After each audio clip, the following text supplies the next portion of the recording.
Está con nosotros Ana María González, la secretaria del Interior y Convivencia de Cartagena, justamente para darnos respuestas sobre esas inquietudes. Secretaria, buenos días, ¿cómo está? Muy buenos días, Jair, ¿cómo estás? Bien, muchas gracias. Debo de verdad agradecerle por estar aquí con nosotros una vez más. Siempre está dispuesta a conversar con todos los medios de comunicación, pese a que, lo ha dicho usted otras veces, le dan duro. Así es. Bueno, bien, pero a eso se exponen los funcionarios públicos. Así es, eso bien, es normal. Que tienen que dar respuesta. Yo quiero primero, antes de entrar en materia, secretaria, y bueno, el jueves pasado, Sander Arteaga, que estuvo en la conmemoración, el primer acto de la conmemoración de los 490 años de Fundación de Cartagena, le preguntamos sobre esa campaña de Faltan 10 para los 500.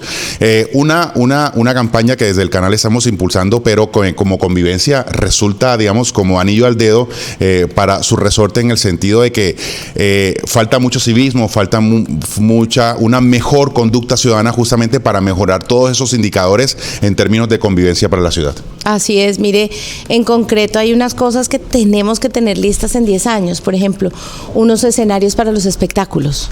Es decir, parte de lo que nos pasa es que efectivamente no tenemos dónde hacer espectáculos, entonces terminan siendo en los barrios, en medio de todo lo de, digamos, los parques, en los lugares deportivos, y eso genera muchos conflictos de convivencia y sobre todo de una cosa que se nos olvida, que es la tranquilidad.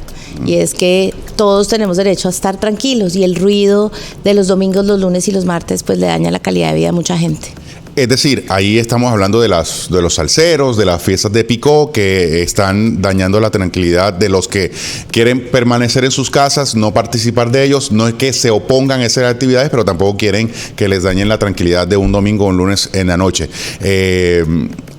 Digamos, ¿cuál es la postura de la administración distrital, ya que me toca el tema, frente a este tipo de actividades que ya se están asentando, digamos, en esos horarios, en esos días de la semana? Bueno, nosotros tenemos una postura acerca de todos los eventos en la ciudad, y es que ellos sean más organizados, más responsables de su entorno, del manejo de residuos. Turnamos bastante el tema de dónde suceden fiestas, de tal manera que no sean siempre las mismas comunidades afectadas con los impactos que generan estas fiestas.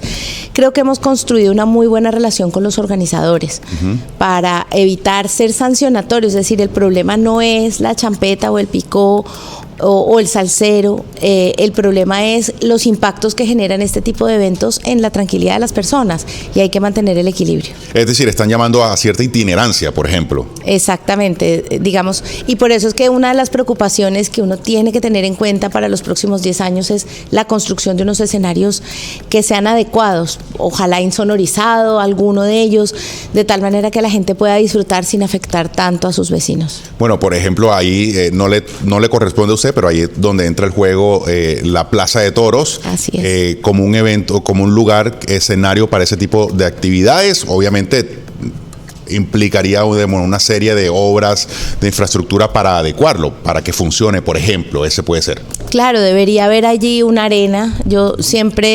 Hay muchas personas que proponen incluso los mismos picos.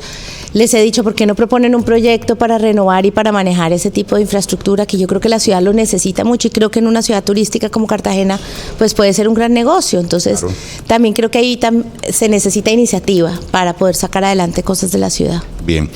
Bueno, secretaria, como le decía, no es que esté en la silla de los acusados, pero sí en la silla de quienes tienen que responder. El tema de los homicidios sigue siendo un dolor de cabeza y un punto de lágrimas para muchas familias aquí en Cartagena. Más adelante voy a adelantarles un poco un trabajo que periodísticamente estamos haciendo, pero antes quiero que usted me dé respuesta frente a lo que está ocurriendo, más allá, digamos, de la respuesta que sabemos o que siempre nos han dado, que tiene que ver, como les anticipaba, del tema del microtráfico, de esta guerra entre bandas delincuenciales por el control territorial de drogas. Así es. Bueno, Jair, en las últimas 2 semanas en particular nos preocupa la seguridad insular.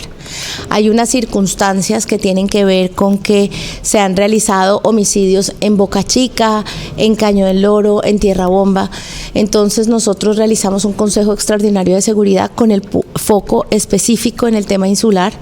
Ahí Cartagena tiene unos hándicaps grandísimos porque tiene que tener 2 capitanías de puertos. Recuérdese que nuestra zona insular apartada queda frente a Sucre, por ende nos toca con la Capitanía de Puerto de Coveñas, con la Guardacostas de Coveñas. Bueno, nos reunimos todos en un Consejo de Seguridad Extraordinario con el fin de establecer una serie de estrategias que nos permitan ejercer mayor control sobre esta zona, porque es una zona que es ampliamente utilizada para narcotráfico y por ende se constituye en un corredor estratégico, lo cual está causando este tipo de fenómenos.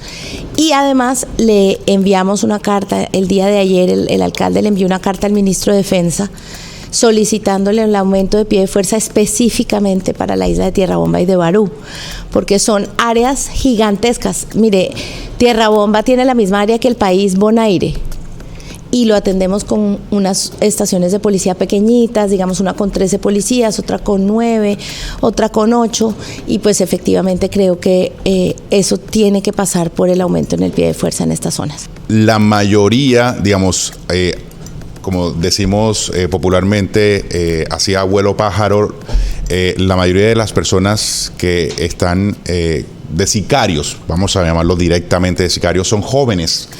Y ahí es donde nosotros estamos haciendo un trabajo periodístico. Incluso ahí se ha registrado que esos muchachos ya han pasado incluso por la correccional, ya tienen antecedentes judiciales, son menores de 20 años, muy jóvenes, utilizados por estas bandas para cometer este tipo de delito a mano armada. Digamos, ¿hay un trabajo puntual allí o simplemente cuál es, digamos, esa caracterización que se está haciendo frente a quienes están utilizando las armas para matar gente en Cartagena? Mire, nosotros llevamos un año en el que volcamos todos los recursos de convivencia en torno al tema juvenil, porque nos preocupa mucho la sensación de desesperanza, que es la que genera que los jóvenes entren en fenómenos como la drogadicción, el microtráfico, la prostitución, porque no encuentran otra salida y porque efectivamente lo que están es viviendo al día. Entonces, cualquier oferta, digamos, la desesperanza desmoraliza, y al desmoralizar también nos impide reconocer lo bueno y lo malo. Y en ese sentido hay un trabajo muy fuerte que estamos realizando en 4 laboratorios de paz en los barrios San Francisco, Boston, Nelson Mandela y Ciudad del Bicentenario, en donde tenemos unos focos específicos de problemas y específicamente de reclutamiento forzado por parte de grupos organizados, porque parte de lo que pasa es un boro de pelados que están en la esquina, que no tienen nada que hacer, empiezan a consumir drogas blandas. Los grupos organizados vienen, los dotan de armas y les enseñan a consumir otro tipo de drogas. Esas otras drogas que están en circulación en Cartagena son drogas que hacen que la gente sea amnésica y violenta. Y eso empeora todas las circunstancias, tanto de convivencia como que promueve el sicariato, porque la gente ya pierde ese control de, bueno, ya maté uno, ya puedo matar más, y es muy fácil convertir eso en un sicario, digamos, profesional. Veo unos jóvenes muy chiquitos armados. Se están distribuyendo armas de todos los tipos en diferentes zonas. Y pues evidentemente es uno de los modus operandi de los grupos organizados históricamente, es decir, controlar una especie de milicias urbanas que les permiten hacer control territorial y hacer la logística de la seguridad de los expendios de droga. Bueno, esa es la radiografía, por supuesto, y evidentemente ha sido insuficiente, digamos. ¿Por qué no es suficiente, digamos, todo ese tipo de acciones para hacer la prevención necesaria para que se den ese tipo de eventos? Por 2 razones, tal vez.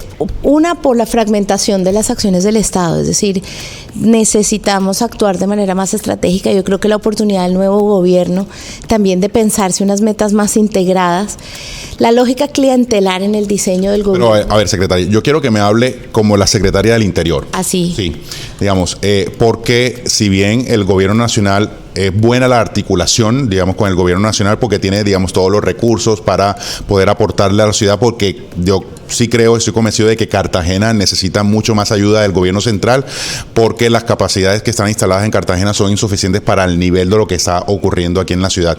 Pero esa iniciativa debe salir de aquí, de ustedes que forman parte de la administración local. Claro, pero yo me refiero al gobierno local, me refiero a la manera como históricamente se han diseñado los planes de desarrollo de la ciudad. Okay. Entonces se fragmenta el presupuesto en miles de iniciativas pequeñas que no logran generar impactos. Y se disipa. Yo creo que eso responde a una herencia de una lógica clientelar que tiene que ver con que cada secretaría era de un político, entonces cada uno tenía que armar como su propio. Entonces tú ves unidades productivas en siete secretarías, ninguna con un impacto suficientemente grande. Y desarticuladas. Totalmente desarticuladas, estrategias totalmente independientes.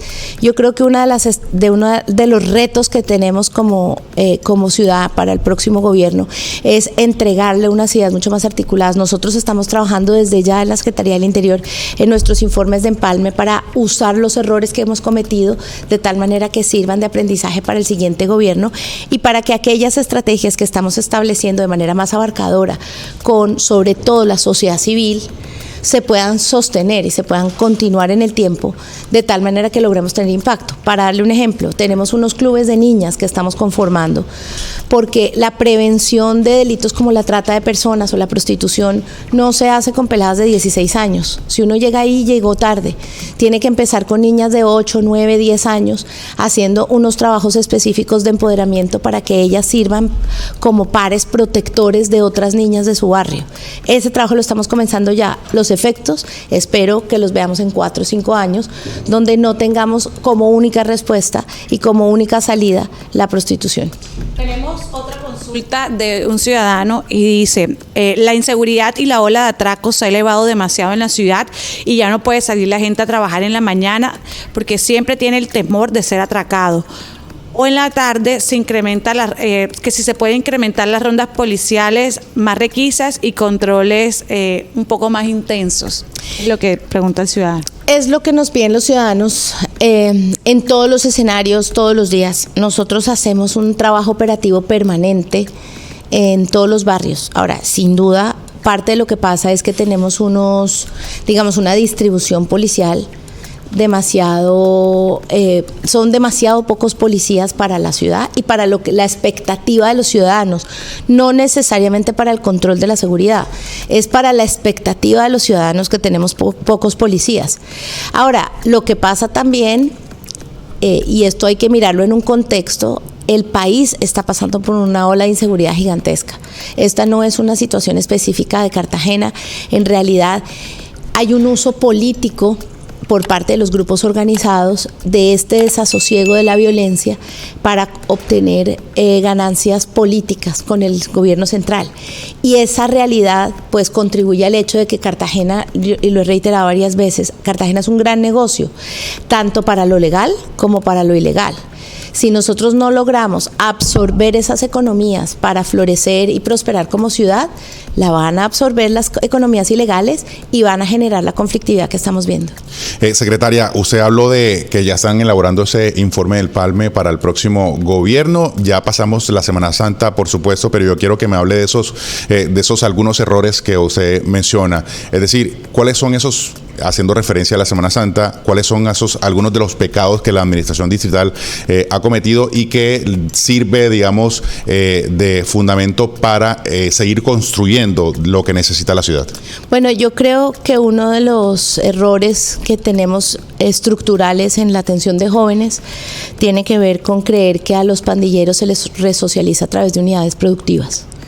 Digamos, hemos hecho una revisión crítica de esa idea y nos hemos dado cuenta que el problema de muchos de estos jóvenes en riesgo no tiene que ver con la generación de ingresos. Entonces, tiene que ver con el acceso a drogas que circulan a través de las droguerías.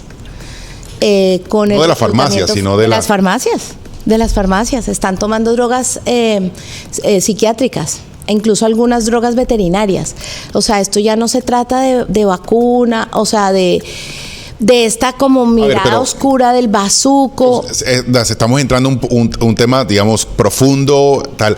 Es decir, uno creería que los jóvenes ingresan a este tipo de actividades ilegales o ilícitas y dañinas para su propia salud y bienestar porque están desocupados, porque no trabajan, no estudian, no tienen nada que hacer y son obviamente un blanco fácil para las bandas delincuenciales y para un tipo de actividades, digamos, lesivas para sí y para la ciudadanía. Claro, pero darles un carro de perros tampoco les resuelve absolutamente nada, porque ellos no tienen una actitud emprendedora. Por definición, carecen de la educación suficiente para sostener una unidad productiva. ¿Qué es lo que sucede? A los 6 meses la han empeñado y se perdió el esfuerzo del Estado y el pelado continúa en la misma situación. Y ahí entonces, ¿cuál es la propuesta? Digamos, la propuesta tiene que ver con otra cosa completamente diferente. La propuesta es la creación de procesos de mentoría que nos permitan insertar laboralmente a los jóvenes en procesos mucho más serios. Es decir, resolver problemas sociales a través del emprendimiento es un error porque termina la gente vendiendo y digamos, tú le ofreces a una persona en pobreza extrema la posibilidad de ser emprendedor y solo tiene pues 3 no o 4 todo el mundo posibilidades. tiene no todo el mundo tiene esa vocación. Exacto. No, y además no solo esa vocación, sino ese conocimiento. Ser emprendedor no es fácil. Sí, eso le voy a decir. Por ejemplo, yo puedo haber estudiado, de hecho, Jair Espitia, de emprendedor no tengo absolutamente nada. Y eso que he vivido con unas condiciones de vida, digamos, mucho mejor que una persona en condiciones de vulnerabilidad. Y a eso le estamos, digamos, exigiendo que sean empresarios. Y entonces confundimos generación de ingresos con emprendimiento, con esta lógica que es normal de supervivencia, que es el rebusque. Yo creo que eso hay que analizarlo mejor, hay que entender que los esfuerzos los tiene que hacer más el sector privado con empleabilidad, con procesos de apoyo psicosocial para la empleabilidad, con cosas como la formalización del empleo doméstico, que son mucho más generalizados en la ciudad y que generarían mucha más equidad y mucho más riqueza que seguir haciendo puestos de arepas y perros y no sé, barberías, perros calientes para los jóvenes, porque esas son soluciones que definitivamente no han mostrado resultados.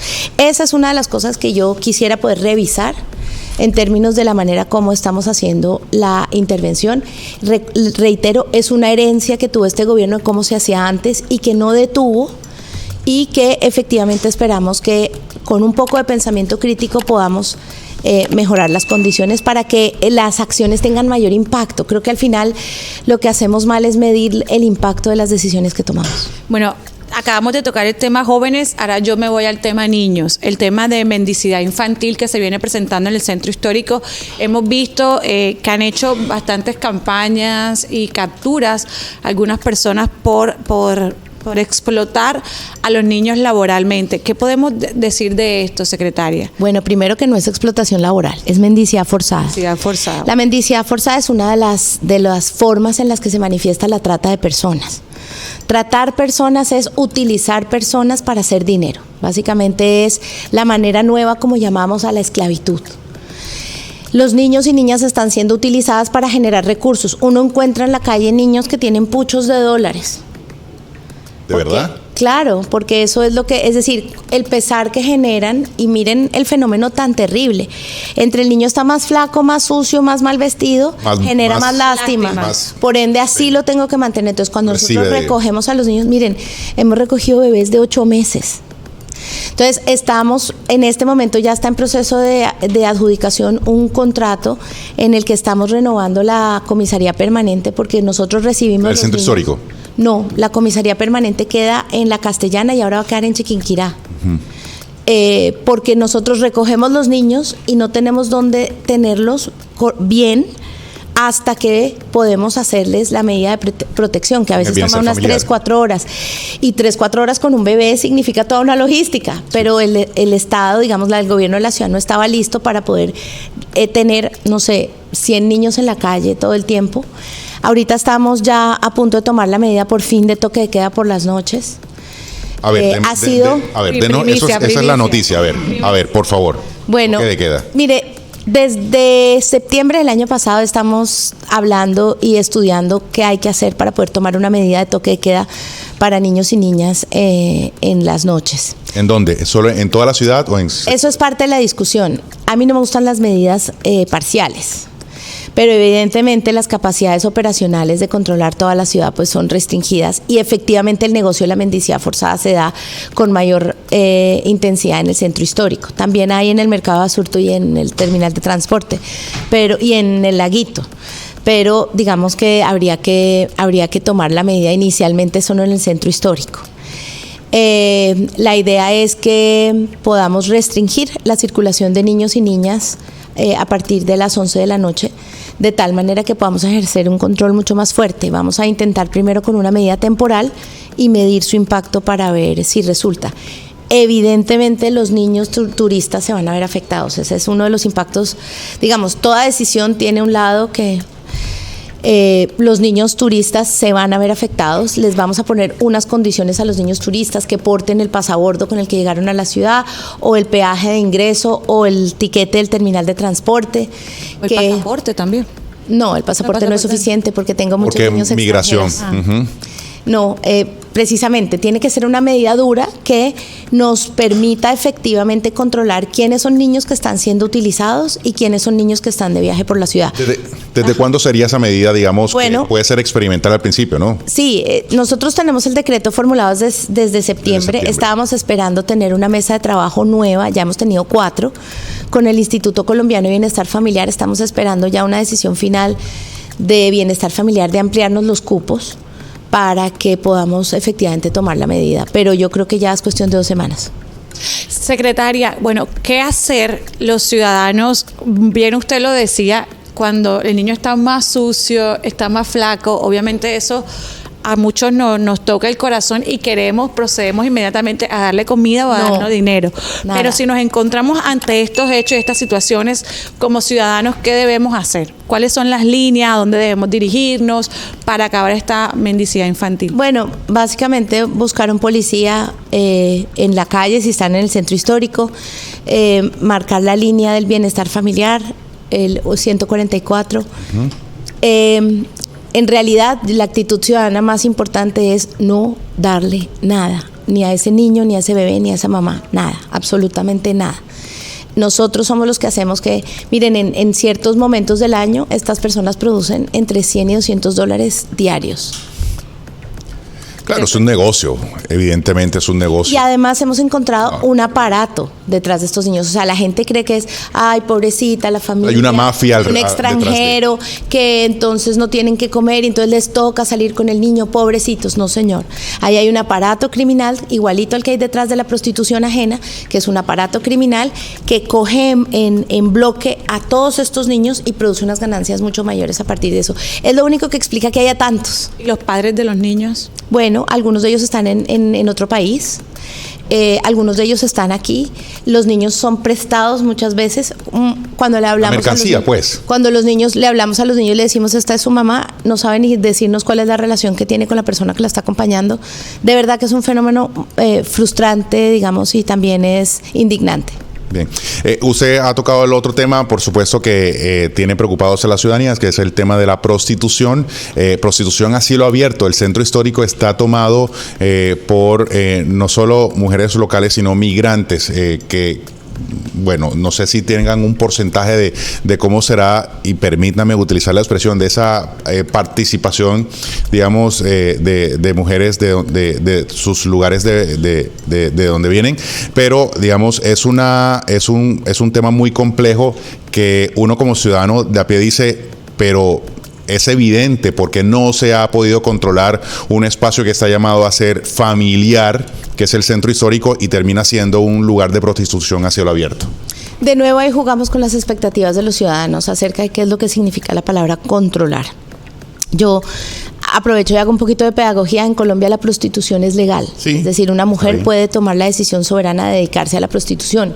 Lo que no es legal es que haya ningún tercero que le saque ningún provecho a la prostitución de esa mujer. Eso se llama prostitución ajena y es otra forma de trata. Entonces no debería nadie comisionar sobre el cuerpo de una mujer.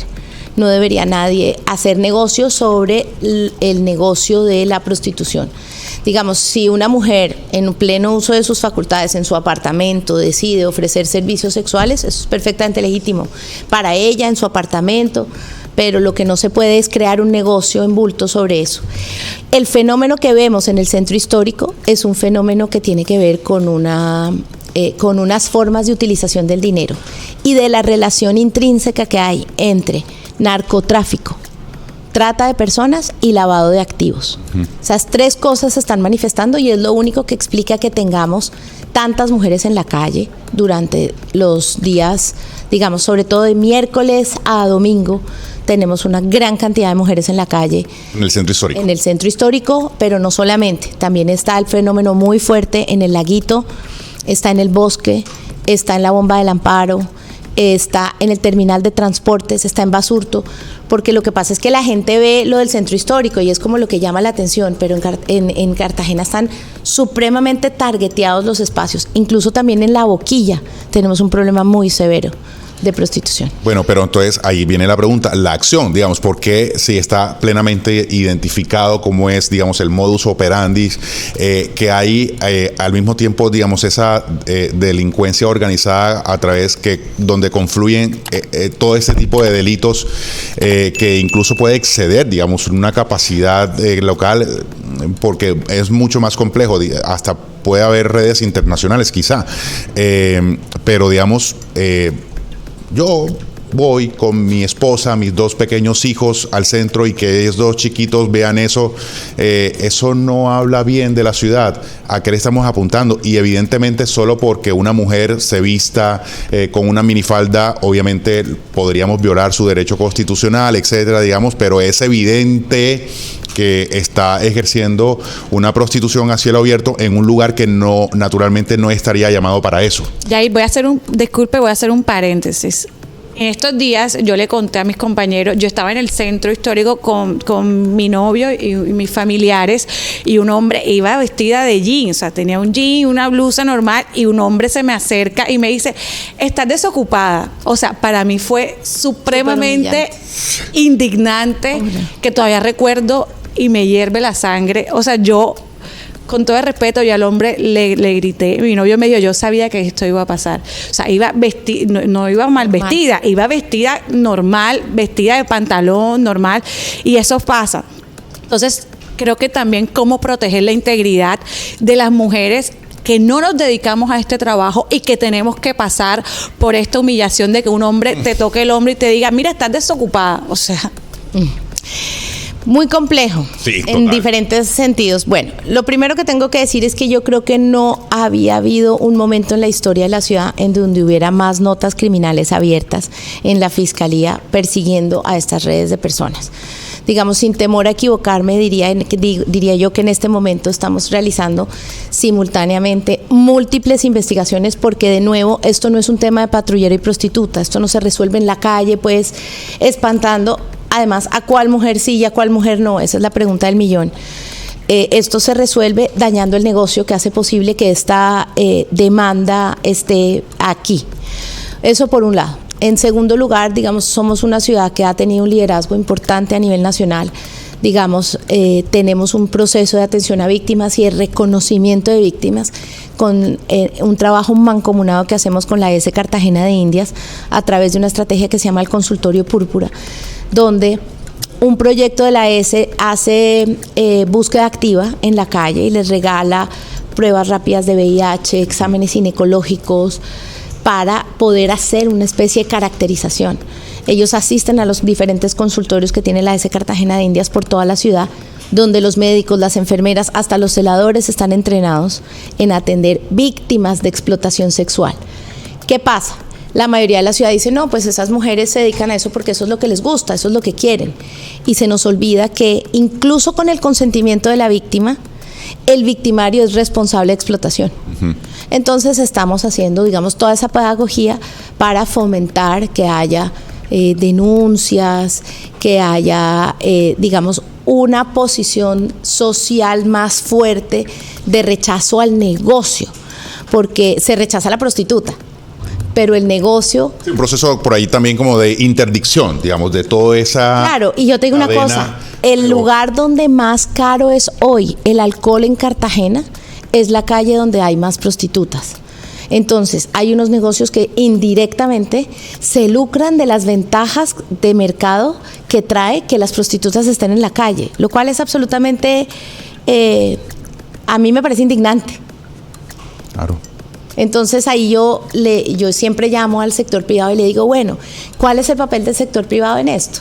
¿Cuál es el papel del sector privado en tratar de hacer frente común para evitar que nos pasen estas cosas? Quiero preguntarle ya hemos conocido en las últimas semanas el cierre de unos establecimientos dedicados al entretenimiento para adultos, de prostitutas.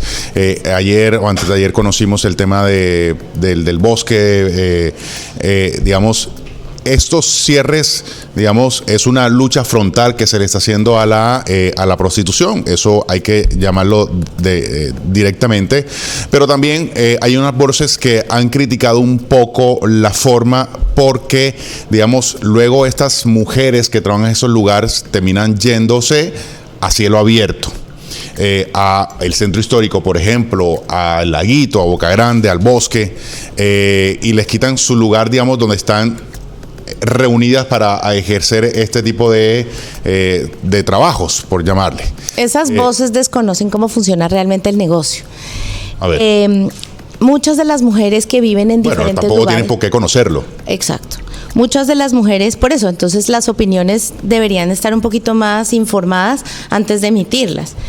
Muchas de las mujeres que se dedican a la prostitución están en un aparato de prostitución, se llama el mercado prostituyente, y son transportadas al centro histórico a ejercer la actividad, pero viven en alguna parte, duermen en alguna parte, ejercen el trabajo en alguna parte. Sí. Y en esas partes deberían cumplirse con unas obligaciones que tienen que ver con la salud sexual y reproductiva, tiene que ver con la generación de unas condiciones, tiene que ver con su legalidad jurídica, sobre todo de las mujeres migrantes. Entonces todas estas condiciones pues no se cumplen. Entonces la pregunta es, ¿persigo a la prostituta o persigo al prostituyente? ¿A quién? Y la respuesta, digamos, automática es, tengo que perseguir al mercado prostituyente. Okay, todas aquellas rentas. La prostitución está generando unas rentas violentas. De acuerdo, pero listo. Cerrado el lugar, entonces, ¿cuál es el trabajo con las mujeres que trabajan en esos negocios? Se está haciendo un trabajo, pero absolutamente increíble. De hecho, muchas de las mujeres que han accedido a lo que la ley les permite, hoy cuentan con unos esquemas de protección y de garantías para poder salir del ejercicio de la prostitución. Sí. Eso está en la ley y eso hace parte de la política pública de trata del nivel nacional. Porque cuando cerraron, por ejemplo, Chica Linda, una de las expresiones, y voy a ser honesto, no me acuerdo quién lo dijo, pero se le escuchó fue decir, no recuerdo quién, decir, son mayores de edad, ellas verán qué hacen. Exacto, ese es el problema más grande que tiene esta sociedad, no es cierto. Una persona en situación de explotación puede ser mayor de edad y puede estar en una condición de vulnerabilidad en la que todos estamos obligados a protegerla. Por eso, entonces, ¿por qué algunas de esas chicas estaban pidiendo un lugar para trabajar? Yo no vi ninguna mujer hablando en ese video que usted menciona. Yo solo vi hombres. Y yo le recuerdo que hay una sentencia de unificación de la Corte Constitucional en donde dice que no se le pueden demandar derechos laborales a la prostitución ajena, porque es que la prostitución ajena es un delito.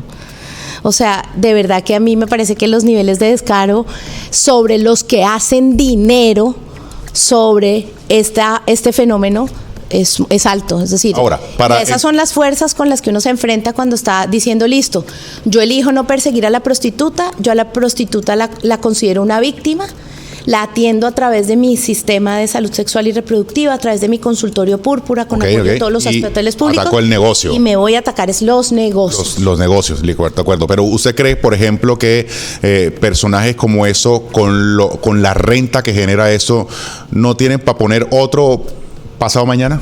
Sí, pero lo que queremos es que cada vez sea más difícil. Okay. Digamos, uno de los mensajes, digamos, más frustrantes que le da esta ciudad al mercado prostituyente es que aquí es fácil y que aquí es... El otro día estuve hablando con un británico que tiene 7 negocios en Cartagena, según lo que me dijo él mismo. Era una conversación informal ahí en la Torre del Reloj. Era un británico que tenía una camiseta que dice: estoy en el infierno y vine a portarme mal. Entonces a mí me llamó la atención y me acerqué a la pregunta, pues a conversar, como tratar de entender. Primero me dijo que era ruso y después me di cuenta que era británico. Y él decía: no, aquí todas las mujeres se quieren dedicar a eso, esto no es explotación, este es el lugar perfecto para poner un negocio porque todas las mujeres son bonitas, entonces yo hago mucho dinero y la paso muy bien. Y yo pensé, este es mi target. O sea, yo estaba haciendo grupo focal para saber cómo hacer para desmotivar a ese personaje. No quiero que vuelva. Entonces, hay gente en el sector turístico que dice, pero nos van a espantar a nuestros clientes. Ojalá que sí. Ojalá que espantemos a esos clientes que no vengan a Cartagena.